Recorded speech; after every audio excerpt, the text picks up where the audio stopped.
आज हम मानसून जलवायु प्रदेश व जेट पवनों के विषय में बताएंगे। ये जो हमने पहले बताया था कि संसार के जो जलवायु प्रदेश हैं उनमें मुख्य रूप से पहले जैसे हमने बताया था कि भूमध्य रेखीय जलवायु प्रदेश, भूमध्य सागरीय जलवायु प्रदेश, इसी तरह एक मोस्ट जलवायु प्रदेश है जिसे कहते हैं मानसून जलवायु प्रदेश। ये जो मानसून जलवायु प्रदेश है ये मुख्य रूप से भारत उपमहाद्वीप को प्रभावित करता है। इसकी मुख्य विशेषता क्या है उसके विषय में मैं थोड़ा बताना चाहता हूँ। जिस समय सूर्य इस कर्क रेखा पर आ जाता है और ये स्थिति जून के महीने में होती है, तो जब कर्क रेखा पर सूर्य लंबवत पड़ता है तो ये प्रायद्वीपीय भारत का पठारी भाग भी बहुत तप जाता है और भारत के पश्चिम में बहुत बड़ा मरुस्थलीय भाग है।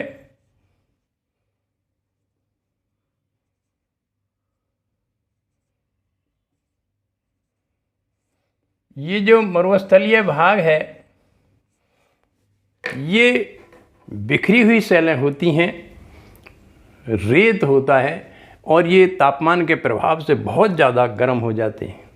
ये जो सेलें हैं, बिखरी सेलें, ये जब कर्क रेखा पर सूर्य होता है तो भारत के पश्चिम में जो मरुस्थलीय क्षेत्र है वो बहुत अधिक तप जाता है। तो जब बहुत अधिक तापमान यहाँ होता है तो यहाँ की जो हवा है वो गर्म हो जाती है और गर्म होकर हवा हमेशा हल्की होती है, तो वो गर्म हवा ऊपर उठ जाती है और ऊपर जेट पवनों के प्रभाव में आकर ऊपर ये हवा पश्चिम से पूरब की तरफ चलती है और यहाँ बंगाल की खाड़ी में आकर ये हवा यहाँ, क्योंकि जलीय भाग है, जलीय भाग स्तर भाग से ठंडा होता है, ये हवाएं नीचे उतरती हैं।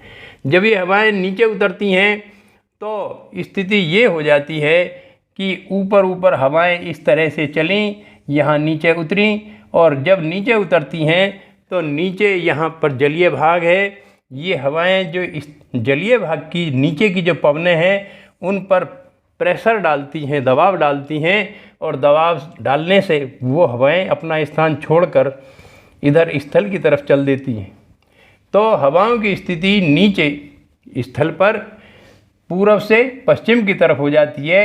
यहाँ बंगाल की खाड़ी से हवाएं स्थल भाग की तरफ चालू हो जाती हैं। तो ये मरुस्थलीय क्षेत्र से हवाएं ऊपर उठकर ऊपर चल करके बंगाल की खाड़ी में नीचे उतरती हैं और नीचे उतरने पर ये हवाएं अपनी दिशा बदलकर स्थल भाग की तरफ चल देती हैं। इसी को कहते हैं मानसून का विस्फोट।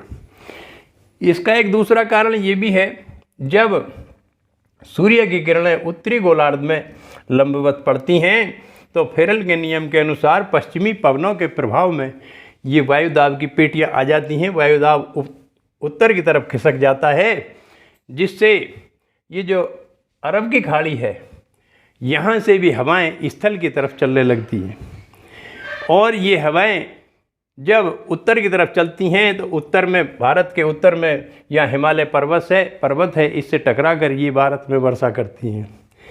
तो भारत के मुख्य रूप से भारत, बांग्लादेश, बर्मा तथा पाकिस्तान, इन क्षेत्रों में यहाँ पर वर्षा होती है। ठीक इसी तरह से दक्षिणी गोलार्ध में भी ये परिस्थिति गर्मी की ऋतु में आती है। तो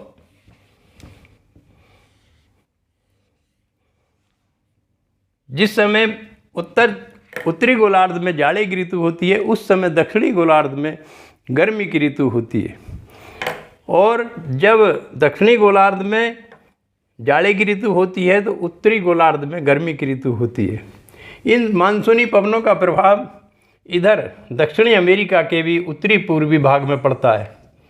यहाँ पर भी मानसूनी हवाओं से वर्षा होती है।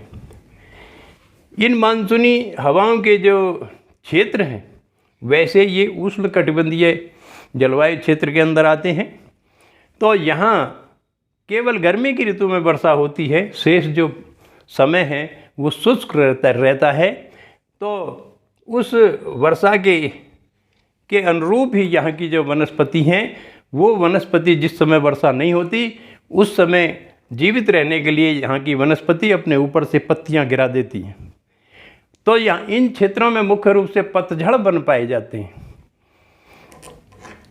मानव के उपयोग की दृष्टि से ये जो जलवायु प्रदेश है ये बड़ा उपयोगी है। इन्हीं क्षेत्रों में जनसंख्या भी अधिक पाई जाती है और मानव के जो कार्यकलाप हैं उनकी दृष्टि से भी ये स्थान बड़े उपयोगी हैं। ये जो मानसून का प्रभाव मैंने गर्मी की ऋतु के हिसाब से बताया, जब इस मानसूनी क्षेत्र में जाड़े की ऋतु आती है, जाड़े की ऋतु आते आते इन पवनों की जो दिशा है वो बदल जाती है। गर्मी की ऋतु में ये हवाएं जल से स्थल की तरफ चलती हैं और जब सर्दी की ऋतु आती है तो ये हवाएं अपना दिशा बदल देती हैं और पश्चिम से पूर्व की तरफ चलने लगती हैं। और स्थिति इस तरह से हो जाती है जैसे ये भारत का मानचित्र है, तो जाड़े की ऋतु में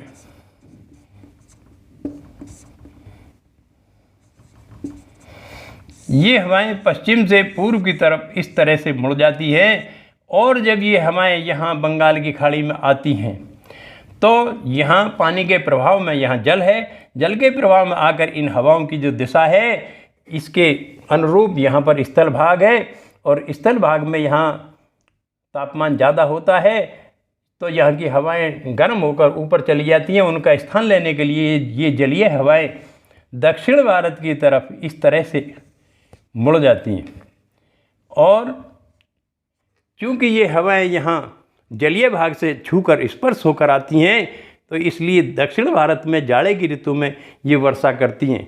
इसे लौटते मानसून की वर्षा कहते हैं। मुख्य रूप से उस समय यहाँ पर आम की फसल पकी होती है। उस आम की फसल को इस वर्षा का बड़ा लाभ होता है जिसकी वजह से इसे आम की वर्षा भी कहते हैं। यहाँ पर कहवा की भी कृषि होती है, कहवा के लिए भी ये वर्षा लाभदायक होती है। दूसरी चीज़ मैं और आपको बताऊं, जिस समय गर्मी की ऋतु में अरब की खाड़ी से उठने वाला मानसून भारत में से टकराता है तो इधर यहाँ पश्चिमी घाट है तो ये मानसून की पवनें यहाँ पश्चिमी घाट से टकराकर अपनी पूरी वर्षा यहाँ पर कर देती हैं और फिर यहाँ पर छोटी छोटी बहुत सारी नदियाँ बन जाती हैं और वो पानी पुनः लौटकर यहाँ अरब सागर में चला जाता है। यहाँ पर छोटी छोटी नदियों पर यहाँ के कृषकों ने अपने जल विद्युत केंद्र बना रखे हैं जिनसे अपनी थोड़ी मात्रा में जल विद्युत प्राप्त कर लेते हैं। ये पवनें जब पश्चिमी घाट को पार करके पूर्व की तरफ उतरती हैं, इधर को उतरती हैं, तो पहली बात तो इन पवनों के पास नमी की मात्रा नहीं रहती जो यहाँ पर वर्षा करें। दूसरी बात, ये पवनें इस पश्चिमी घाट से टकराकर ऊपर उठ जाती हैं और ऊपर से जब नीचे आती हैं तो यहाँ पर उच्च वायुदाब बन जाता है और उच्च वायुदाब बन जाने के कारण यहाँ पर ये वृष्टि छाया क्षेत्र रह जाता है, यहाँ पर वर्षा नहीं होती। लेकिन जब लौटता हुआ मानसून जाड़े की ऋतु में लौटता हुआ मानसून बंगाल की खाड़ी से होते हुए और ये पवनें पूर्व से यहाँ पश्चिम की तरफ चलती हैं तो ये पवनें दक्षिण भारत में इस वृष्टि छाया क्षेत्र तक भी वर्षा कर देती हैं। तो ये मैंने आपको मानसून का परिचय दिया और ये जेठ पवनों का मतलब है उष्ण पवनें, गर्म पवनें। तो उसका मैंने बताया था कि यहाँ पर जब ज़्यादा तापमान होता है तो ये जो पवनें हैं बहुत गर्म हो जाती हैं और गर्म होकर ये पवन की ये हवा की ये विशेषता है कि वो हवा गर्म होकर हल्की हो जाती है और हल्की हवा हमेशा ऊपर को चली जाती है और जो ठंडी हवा होती है उसकी जगह नीचे को आ जाती है। तो इन जेठ पवनों के कारण ही यहाँ पर मानसून का विस्फोट होता है। यदि ये पवनें ना चलती तो भारत में मानसूनी जलवायु नहीं पाई जाती। धन्यवाद।